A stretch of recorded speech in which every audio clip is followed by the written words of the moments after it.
Shrug family, this week on Barbell Shrugged, Physiology Friday is back, and we're going to be taking a deep dive into all the things that your doctor is not telling you about your blood work. We call these things inside Rapid Health Optimization performance reference ranges. And the reason is because at no point in your life have you ever set out to be average or normal. So if you're one of those people, why are you going to go to your doctor and have them tell you about normal reference ranges? That's like the antithesis of all things performance, is being this idea of normal. And those reference ranges are probably getting worse because as we get more and more unhealthy as a society, the more normal becomes more unhealthy. You're trying to be elite. You're trying to know what the 4-minute mile is and how close you are to that, not the average mile. And that's what we're going to be digging in today. As always, friends, make sure you get over to Rapid Health Report. That is where you can check out all the lab, lifestyle, performance, analysis, testing, programs that we are going to be offering you to optimize your health and performance inside Rapid Health Optimization. You can find all of that over at rapidhealthreport.com. Friends, let's get into the show. Welcome to Barbell Shrugged. I'm Anders Varner, Doug Larson, Coach Travis Mash. Today on Barbell Shrugged, it's a full homie hangout. The homies are back. Travis Mash, what's going on with your training these days, buddy? Training super hard. This is literally the hardest I've trained. I mean, what are you training so hard for? I don't know. I wasn't expecting that answer at all. Yeah, I wrote a program and I'm just digging it. Hold on a second. You wrote a program. What does that for entail myself? Yeah, I know. What does that entail these days? What's the goal? How about that? Let's start there. Is overall physical fitness. You know, your boy, it's always Andy, always influences me, but like still. He's like 9 pillars of fitness. I wanted to see if could I write a program that I would do that enjoy. Like 2 years ago? Yeah, but you know, I've written one that's more enjoyable. It's like I think that one. I still got to go heavy. I won't have fun. I gotta have that fun part. Yeah. Mash, I would challenge you in the new year. I'm making this up on the spot right now. For you to figure out how to get your VO2 max. I don't know what it is right now, but to like 45.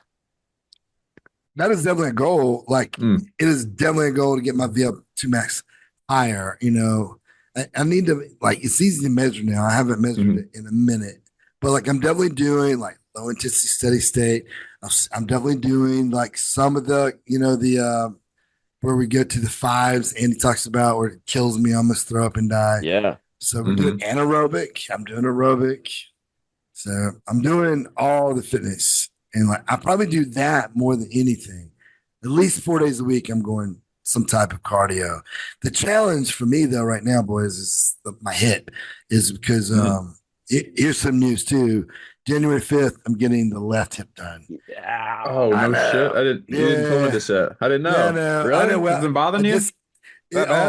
It's been absolutely slaying me. The hips are no fun, man. You got to use it. Like the hip, I watched my dad. I mean, he got his done, and it was like night and day. He was better after this, like 10 minutes after the surgery, than he had been in like 3 years of just dealing with it, trying to like fight it. It was the most pain. I actually remember watching him walk from my house to his car, and he was like chasing my 6-year-old, probably at the time 4-year-old, and like by the time he got to the car, it was the most pain I had ever seen him in. It was just like, I was like, dude, you got to go get your leg amputated or something, because you cannot be a grandparent like this. Like you won't be able to chase your kids or grandkids or anything. Like, just, you got to go. The funny part is I'm the only time I'm not hurting is when I'm training. Is like once I warm up and I've got a really, you know, a really good warm up, I can train, I can jump, I can do all the things.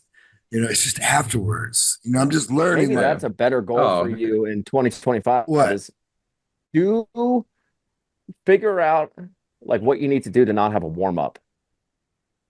You just go right into it. I mean, those days have gone. I don't know if I could do upper body without a warm up. You know, like I could squat without a warm up. Strong. That's the problem. It's just afterwards. I want to, like, I'm really wanting to move better. Because right now, like, cardio becomes a challenge. It's like, you know, I got to where I was running. You know, I started running, and I'm so excited. But then the running part really jacked me up because, of course, the gait. there's no way that I'm going to be able to crack the gate because the left hip is dysfunctional. So then I started I'm listening to Andy's podcast about if gait's an issue, find things where technique is less important. So I started finding the Airdyne. I can do the rower, but if I go super hard for a super long time on the rower, it gets me because it's a lot of hip flexion, so but the Airdyne is master. So I definitely walk. I still do. And when I say walk, I call it more of it's like speed walk. So I walk, I go hard as hell on the Airdyne, and then I go hard on the rower too. But on rower, I can only do once a week. But the Airdyne, I can do as much as I want. It's like perfect. That's the sweet spot. Dude, you got to get on Dude, Doug's mobility program. Doug's doing all the smart stuff to take What care of about his body. you doing mobility? You got to get on. Doug's working with our physical therapist. You go and train with Doug now, and he's doing all the. I need to get stuff. with her too, for real. Yeah. Dude, we really should connect you with her. She's phenomenal. But yeah, I have really been focusing a lot on specifically on mobility. For me, specifically on thoracic rotation, or just spinal rotation in general. Yes. Like that's been like a glaring weakness of mine. Despite having grown up doing gymnastics and martial arts and whatnot, like I've been very flexible / mobile my entire life. But doing a lot of powerlifting, weightlifting, etc. I think that really contributed to me having a very flat thoracic spine, which in general that's a very good thing. But I was very stiff in rotation, and I kept popping ribs at jujitsu. I've done it 2 or 3 times, but it's like a common jujitsu injury. But I kept having this like recurring rib issue. Again, multiple of them, and finally I was like, dude, I got to fix this thoracic rotation issue because I feel like that's an enormous part of it. Especially the last time that I popped a rib sunk lower in my rib cage. There's like a little hole there now where like it moved and healed out of place. And when that happened, I got rotated where my shoulders rotated, my hips stayed locked. Which in gi jujitsu, when someone's hanging on your clothing, like you can get cranked in funny ways where like you can't get out because like someone's holding onto your clothing. And it was kind of a light roll when it happened, but the way that I got twisted just popped that thing out of place, and I couldn't get it back in place. I was literally at the lake too. I was at the lake with my family because it was over a break. It was like over summer, and I was visiting my parents.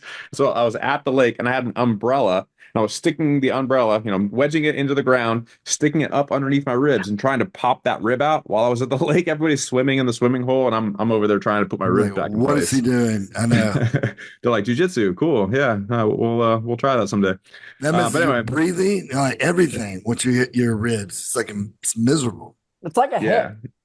You don't realize how much you're like actually using these things until they pop out. Yeah. It's like what'd you say? It's like a hip. You're like it's like walking. It's pain free. You're never like, oh, my hip is doing a ton right now. Well, every time you turn or sneeze or breathe, do a workout, all of a sudden you're like, holy crap, my ribs are these like super. Hey man, there we go, man. That's the dude right there. Doug's middle child. How old is he now?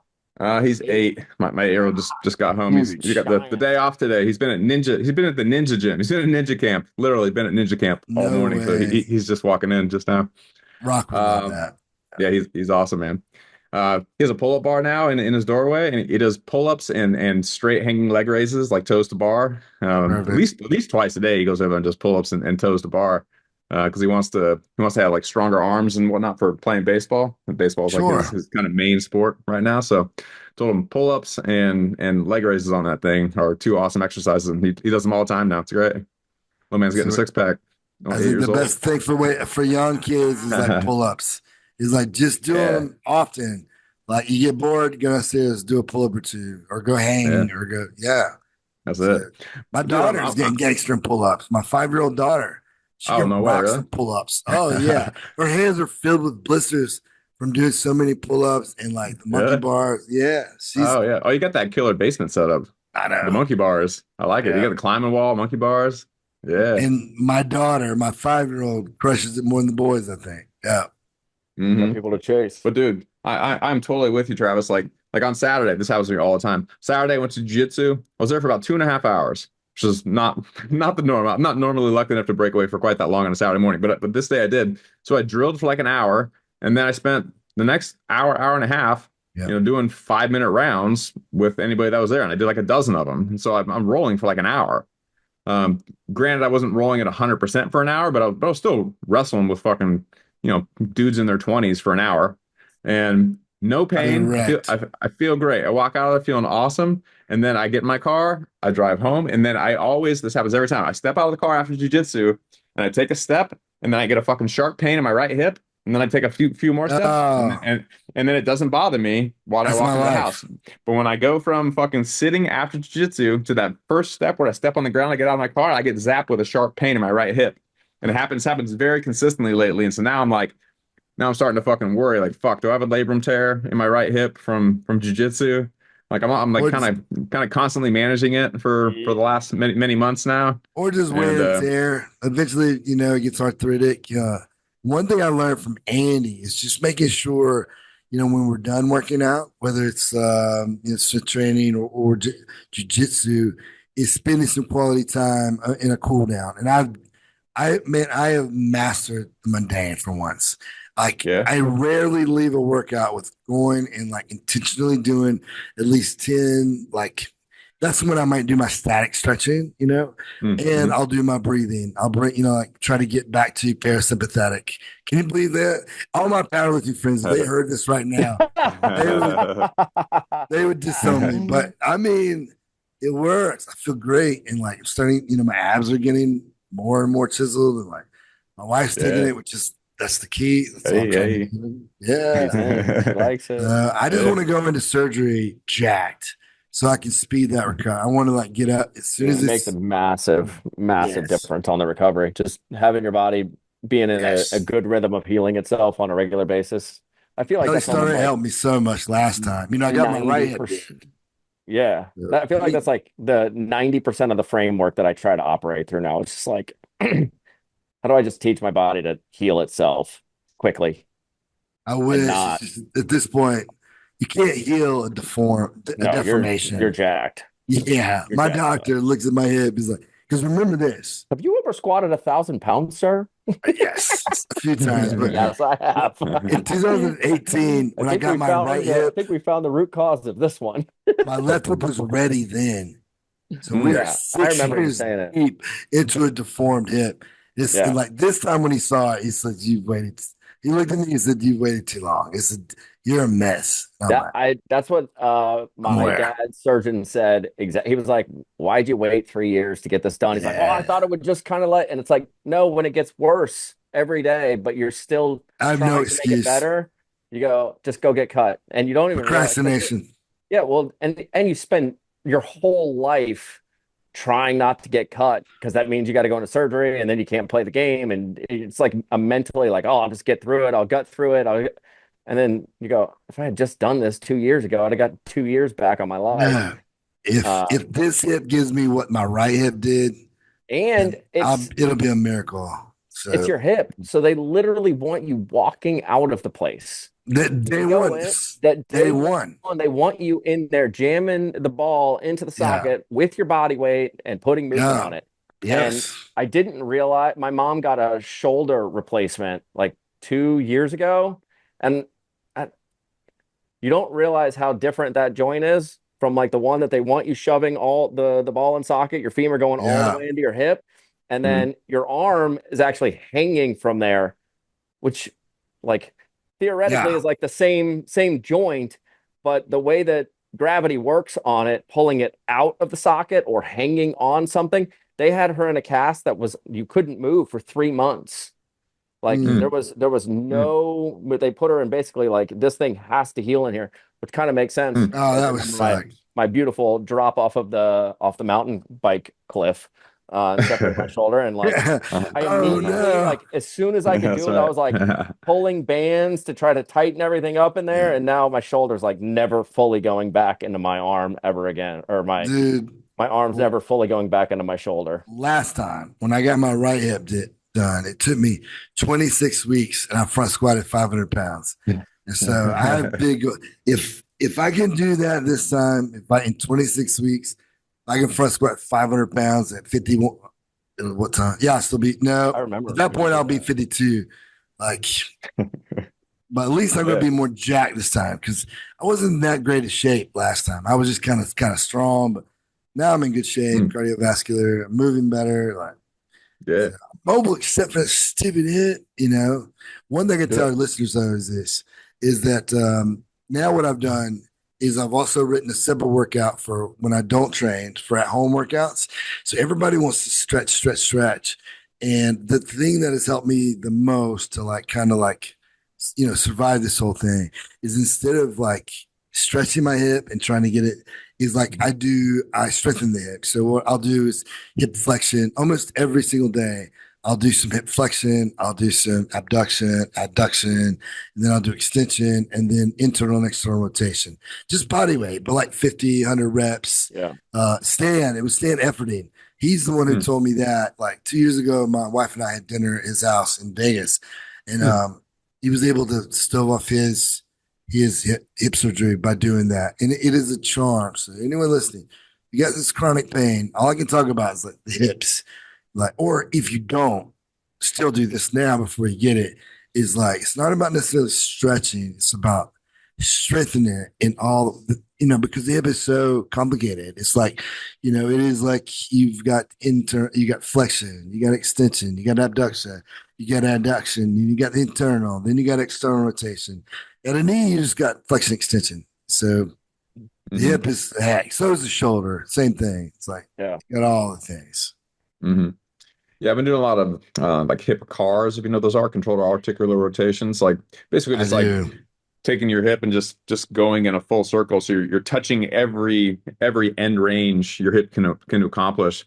So I've been doing a lot of those like from a kneeling and or a quadruped type position to try to just manage that achy, pinchy hip that I have. And at times it really feels like it does help. And then of course I'll go to jujitsu and crank it some funky way. And it's an endless game of managing something that's never healing all the way. But I don't Right. also want to take off, you know, 8 weeks or 12 weeks or whatever it No, is to only no, maybe have it heal. And then I haven't trained in 8 or 12 weeks. no. But I'm I'm also not gonna do trying not to that. make it any worse. So I'm willing to, yeah, even now, like Matt Weiniger he's been with me since he's 10 years old. Who he works now with me at Rise, and I always joke is like it'd be super funny between now and January if I can break my hip, like do some big front squat like 450 and it just break and like hearing that snap. I mean, I think it'd be a gangster story to tell, like am I the only one that might feel that way? I don't know. uh, Just having this monstrous explosion from doing the Yeah, thing you love. but I want to hear a massive like snapping, like like someone breaking a baseball bat. Like, no, like more like an oak tree snap, like you know, like ah, That would be the uh, sound. Like I think about that whenever I hear some like a story like, oh, I broke my femur, and you're like, what? mm, What? That is like a dude. full Oh, tree terrifying. branch. Just I'm just more of the neck of the Uh, femur, not really in the middle of the just the oh neck. yeah. I mean, I dislocated my hip. It didn't make like the baseball bat crack Yeah. sound, but it made like a suction tearing yeah. sound. That was a terrible sound to hear. And When of did you course, do that? I knew exactly what was happening as it was happening. This was in 2008. I was wrestling. I was wrestling with a guy named Jacob Noe. He fought in Bellator for a long time. He's the last guy that Oh, fought against Hanato Babalu Sobral, who was a famous UFC guy and then fought in Bellator for a while and kind of put that guy into retirement. But like right before that fight, I was wrestling with him um, and he did it. He did like a kind of like a judo style hip throw on me and put pressure on my thigh and kind of anchored my foot to the ground as he went to like hip toss me more or less. But my foot got anchored oh, to the ground, so my whole body went over my fixed hip, putting me into flexion, adduction, and internal rotation all at the same time, which is the mechanism that dislocates yeah. that gives you a posterior dislocation at the hip. And Ah, so I'm aware of all this as it's happening, right?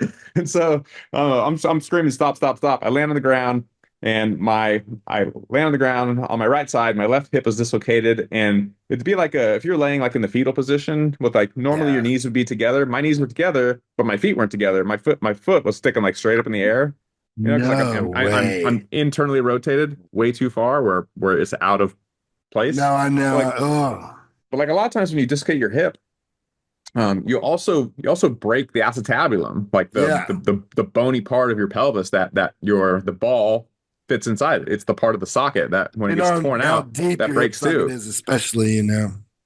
Right. And so that can break, and then you have like broken pieces of bone in there, and those pieces are sharp, and then those sharp pieces can potentially like cut your arteries that are close by, depending A lot on of bad things can happen. XYZ. Like you really Bo can. Jackson. If you dislocate your hip, you can fucking die. Like you can Yeah. bleed out internally, or you can Oh lose your yeah. leg. And so Yes. I'm on the ground, like someone bring me my phone. Like I need an ambulance, like right now. ER. And Yeah. so yeah, so they handed me the phone. So I'm laying on the ground at MMA practice, like on the phone, talking to calling 911 to like come get me. So ambulance takes me. Um, they they needed to put me into like a prone position where or sorry, like a supine position rather, where I'm laying on my back, like with my Right. my body nice and straight, like I'm laying in a coffin, like legs straight down, but like I'm totally internally rotated like at 90 degrees. Like, and so they had to like crank me and Oh. put me back in place with that dislocated hip, which fucking sucked. That They that was did it very right painful. there. They went ahead and did that. Yeah, because they had to take X-rays and they needed me to be like properly aligned, and so they put me in place, took the X-rays, and then put me under and put it back in place. But to your point, like Oh my when God. you were talking about this earlier, which is what prompted the whole story. The second it was put back in place, I felt like totally fine. Like it went back in place, and I was like, oh, I feel normal. Like And I'm like did you walk normal? all of a sudden not in pain. I No way.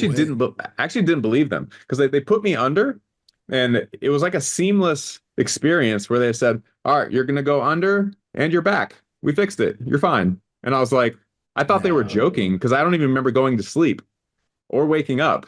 It was like a seamless Wow. conversation to me.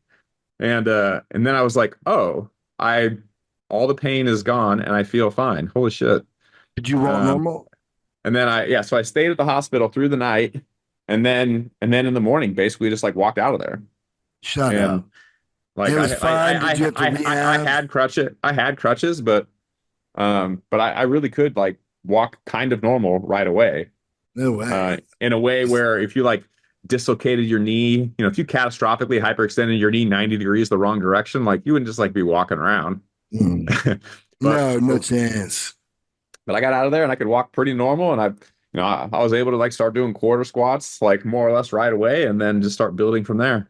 Yeah, the hip is such a complicated joint. It's like, which is, Bo Jackson, that little bitty, just the way he kind of fell on it. And there's Dude, not he didn't enough just blood Yeah. kind of flow. fall on I it. mean, he fell hard. He no, hold on. I've seen I like worse. well, yeah. The Yeah, uh did you watch the like 30 for 30 documentary I that they did did. on I him? did. I've And watched that. I've the watched that hit and doctor, that fall forever. the I'm like, way the doctor described that, he was yeah, like, that man was moving so fast that his hip, or that when he planted his foot, his leg was straight and it just blew the femur right out the backside of his hip. And he was right having there. So when right he there, like foot planted, imagine, yeah, there he wasn't just necessarily the fall onto the hip. yeah, he It was the fell. His foot planted yeah, and his knee was straight. straight. And Yeah, yeah, instead of like yeah. hyperextending of his knee, his femur just went out the back of his hip. I thought it was just Yeah. like he fell a certain way. No, I always thought the fall didn't Mm, look so no, vicious. the fall wasn't the yeah. problem. It was the speed and power that he was Mm, moving at. And then whatever, But you're whatever right. You happened can when he was lose your getting, leg. There's not yeah, enough blood flow in there. Things just die. yeah. That's like kind of what happened to Bo. It's kind of how people dislocate their hip in car accidents. Where like Yeah. if you're sitting and you have your belt on or whatever, like as your body flies forward, your knee hits the dash in front of you and then just pushes your hip right out the back. Right. And then you end up with again posterior dislocation from car accidents. ah, That's happened to Bo. They're not the same way, but like the kind of the same mechanism. The saddest thing ever. That was my favorite athlete of all time. Like, he went off to the woods and just started shooting bow and arrow. And that's like, he's just like a woodsman now. is this a He, true story or are you making that up? no, Is that true? he makes his own like hunting gear. Oh, It's Mm, Bo Jackson. He wow. do what he wants. He's just Yeah. passing genes on, man. That's all. yeah. So I will His, I another met I thing met Bo too. Jackson at NSCA one time at like in No way. 2000. He was the keynote speaker at NSCA when I was like 19, No like way. 20 years ago. Was And this he went up post there. his career? His career was over already, right? Yeah, again, Yeah, because this for is sure. Yeah. this is 20 We years were ago. very young He was Yeah. when like he doing did it. business things. He had Yeah. like Right. some he had like a booth there and he was doing something. Right. Um was Andy there with me? Andy might have been there with me for that. I actually don't remember. But anyway, yeah, we met Bo briefly, but yeah, he was the keynote speaker and he went up there and basically basically at a strength and conditioning conference basically said like, I didn't really like train super organized. I kind of just was always better than everybody. And That's what I I just heard. I just was the fastest guy there, and so I won a lot. Like he like didn't really promote strength and conditioning. He was like going to the Yeah, weight room for me you're was Bo like Jackson. Yeah. walking by the weight room and being like, "Hey guys, good luck training," Keep and then trying. I've I just keep heard, walking. I've heard him and what was the other guy that played Herschel Walker? I heard the Oh same yeah, thing. Like Dude, neither Herschel one. Walker's crazy. He's Yeah. totally crazy. Me He race was the train. is It crazy. still is crazy. Yeah. You don't grow out of it. He used to like race the train behind his house. All right. Before we go into meet 10, just for our audience too, I'd like to tell them, Find the like, train. for all of you guys, don't find a train, but for all of you guys, one of the things I would recommend if you're like, 40 and beyond, even 35 and beyond, and you're trying to get not just strength training, but like you're trying to get some cardiovascular, aerobic, anaerobic, VO2 max, like maybe consider not doing running unless I would say this, unless you have a proficient gait or someone who can teach you, coach you, and you have the ability to build that. I definitely recommend, there's so many different ways to get in shape other than running. Like, yeah, I'm like Aerodyne I is think my favorite. running is actually probably the Airdyne. If I think a lot of people hate the Airdyne until I hated it until I spent a lot of time on it, and then I love that thing I now. love the thing. I Mm, can go as hard as I want and it doesn't Yeah, hurt me, just it's phenomenal. yeah. yeah. It is really a tool that you can use for it. I don't really like the rowing machine as much. Why not? I I like the rower, but uh it hurts me there now because of my hip. But I yeah. don't like the rowing machine. Um it's there's almost like less of a game to be played. Like if you sit me down on a Airdyne for 20 minutes, Right. there's like little games that you can play Oh, of sure. like I more understand that. arms, more legs. Totally. I do that all the Yeah, time. I know like I exactly. have like something that can keep me Right side, go hard right, go hard left. yeah, Yeah, like I will play like little 2 minute games with myself all the me too. time to get to whatever I need to do, like just to break things up. The The erg just rower, really is nowhere to insane hide. boring in my like Mhm. there's not much there. Like you can play the little games in your head of like 10 strokes on, 10 strokes at 75%, 10 strokes hard and try to break it up, but I it do that really too. is. It's I shut my eyes, go hard for 10 strokes, and then see. Because normally, what I try to do is how fast to either like 500 meters or how far can I yeah. go in a minute. Like that's what I do. 'Cause I'm trying to get the whole anaerobic system as well, Yeah. not just Mhm. I low think that that's intensity also thing. a big piece of it is I feel like even if you are going a long distance on the erg, you're doing lots of tiny little anaerobic things where in order to pull the erg the right way, you have to hold your breath and brace your core, which means you're not breathing. And when you are on the Airdyne, you have to breathe throughout the whole thing. In my opinion, it's just a much more effective conditioning tool, not having to do that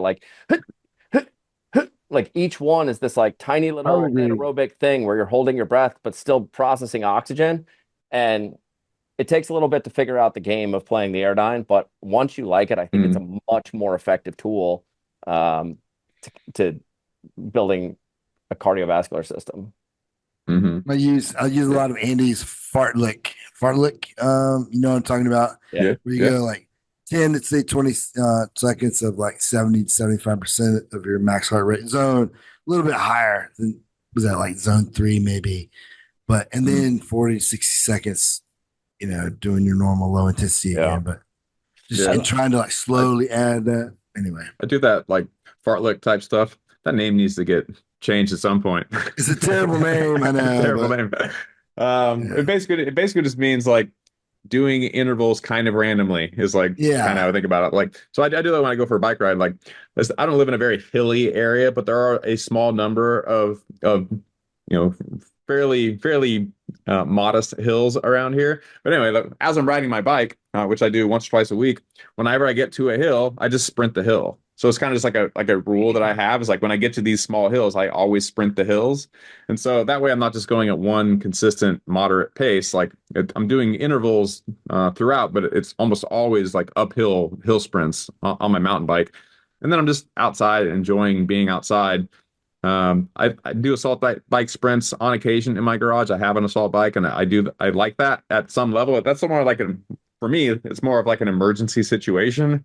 Like I haven't trained, I want to get something done. I want to do something meaningful in a very short period of time. I don't want to have to warm up, or I'm injured for whatever reason, and I can't leave my house right now.